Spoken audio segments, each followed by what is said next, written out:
NBA free agency literally could not be any more hectic. I've seen so many deals be confirmed to be happening tonight, and not just tonight. I mean, we saw the Bogdanovich deal fall apart. I mean, there's just so many things happening that it's hard to keep track. And it's honestly been kind of frustrating from a content standpoint because it's like I make a video on something and then things that are confirmed by like Woj or Shams become unconfirmed like a day later. And in this case, not even minutes later.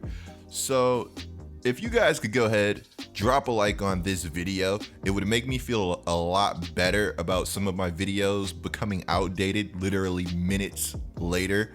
And before we go any further, be sure to subscribe because you will not want to miss another Get Like Coop video.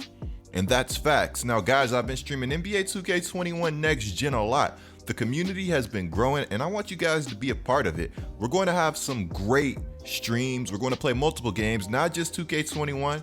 I've been thinking about running some Spider-Man. I think the streams are going to be very, very fun going forward. The link to my stream is going to be down in the description below. Also, if you like NFL football, that channel is also going to be in the description below. So I've been talking about bringing you guys some more long-term story style, documentary style content, and that's coming really soon as this weekend. But I need some more ideas from you guys. And if you want me to cover a topic, drop it down in the comments below. Now, I'm going to start doing some breakdowns this next upcoming week also, and we're going to do some top 10 lists. So we have a lot of fun content coming to the channel. Now that doesn't mean don't give me your input on what you guys want to see. Comment what players you want to see covered down in the comments below. We have to talk about Dwight Howard. Now, I don't want to say I've never seen anything like this happen before because I have seen very similar things to this happen before in NBA free agency. But I mean, this is a funny situation. This whole thing is kind of comical, and I say that coming from a good place because if you're a Lakers fan, I understand why you would be a little salty. I love the Lakers and I still can't believe this happened, but it would be unfair of me again to say I've never seen anything like this happen before. So Dwight Howard sends out this tweet saying, "I'm staying right where I belong. Laker Nation, I love y'all. Purple and gold never gets old." It doesn't stop there. I'm pretty sure Shams tweets out the news that Dwight plans to re-sign with the Los Angeles Lakers. Now, this is where things start to get a little weird. Maybe minutes later, Dwight Howard deletes the tweet, Shams deletes his tweet, and then the news comes out that Dwight Howard plans to sign with Philadelphia for the veteran minimum, exception of $2.6 million. So Dwight Howard went from running it back in LA, typing this heartfelt message, although it's pretty short, to now planning to play basketball in Philadelphia. Now, Dwight Howard was a very big piece for the Los Angeles Lakers. I'm not going to say he was the biggest piece or anything like that, but when the team was lacking energy, he was somebody that consistently brought it. His turnaround tour this season was spectacular. This guy was playing on a prove it deal and he proved it every single step of the way. And I thought without a doubt he would at least entertain running it back with Los Angeles, which he did.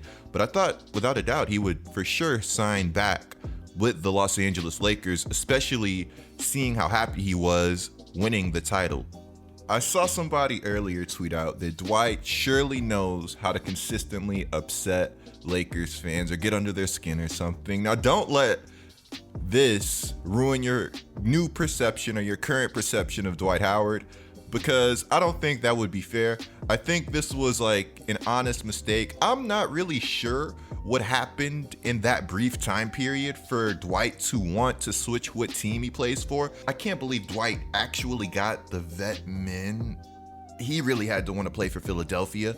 That's what I'm getting at. In this market, Dwight should command way more money. Now, I'm not saying go out and pay Dwight a bag, a max or something, but It's obvious he still has talent. It's obvious he's still a good contributor.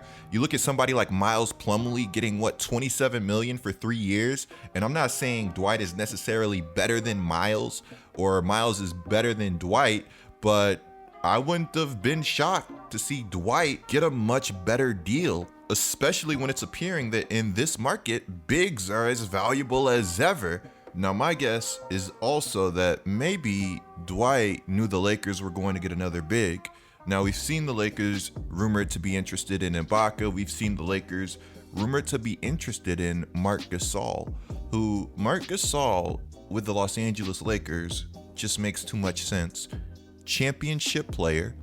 He plays defense, even though at this stage of his career, he might not be the best defender. He's still going to give you some nice defense down on the block.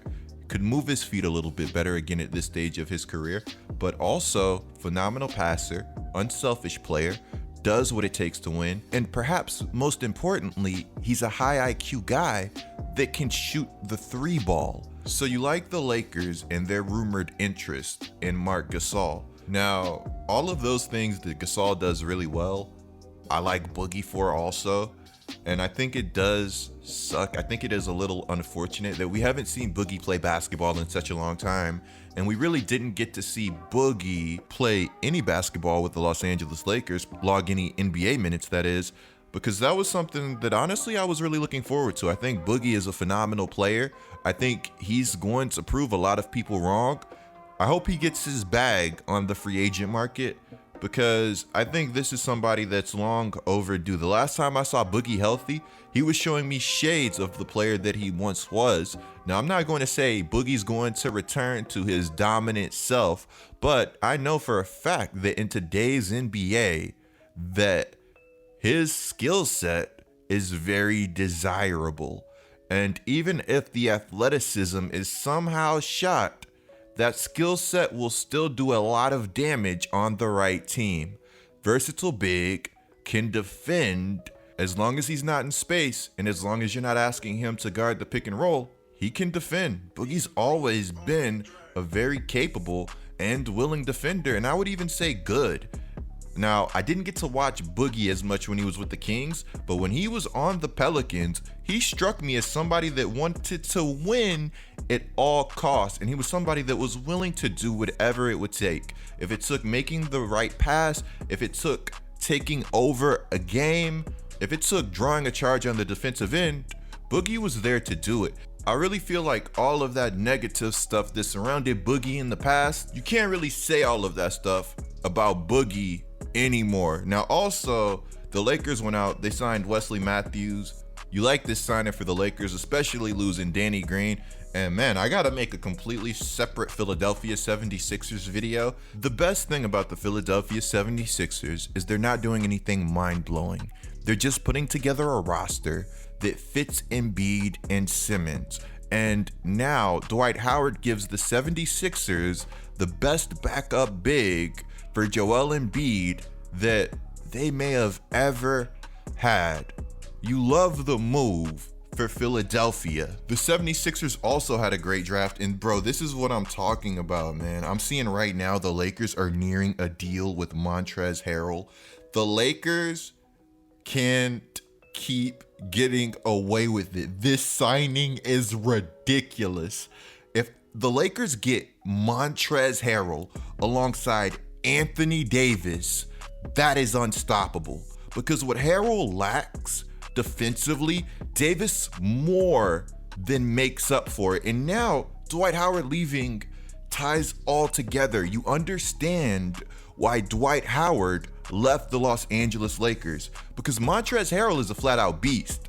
You add Harrell to the equation, there's not a lot of minutes to necessarily go around that are going to be up for grabs. Now, the funny thing about this is we knew Montrez didn't want to be a Clipper anymore. We saw the reports coming. We knew that he didn't want to be in Los Angeles anymore. Well, I can't really say that, right? He wanted to stay in Los Angeles. He just wanted to go to the other Los Angeles team. This offseason, the Lakers have successfully added 2 nearly 20-point per game scorers That's absurd.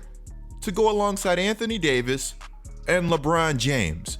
And the worst part is, I don't even know if this team is done. You look at the Western Conference and you wonder what team could possibly be better than the Lakers adding Schroeder, than the Lakers adding Harrell, and I really can't come up with any teams that I think are going to possibly be a threat. Now, down in the comments below, I want to know what teams you have that could potentially be better than the Los Angeles Lakers in the Western Conference. Also, the entire NBA. I think this is going to be a very entertaining NBA season. The Lakers have successfully done what has felt like the impossible, and that is improve on a championship winning team. And you want to know what's really fun? Montrezl Harrell has never played with a playmaker on the level of LeBron James in his entire career. A player that gets the gravity and attention that LeBron grabs. Clicking the video on the screen right now is a great way to support the channel. I'm Get Like Coop, bringing you guys the scoop until our next upload.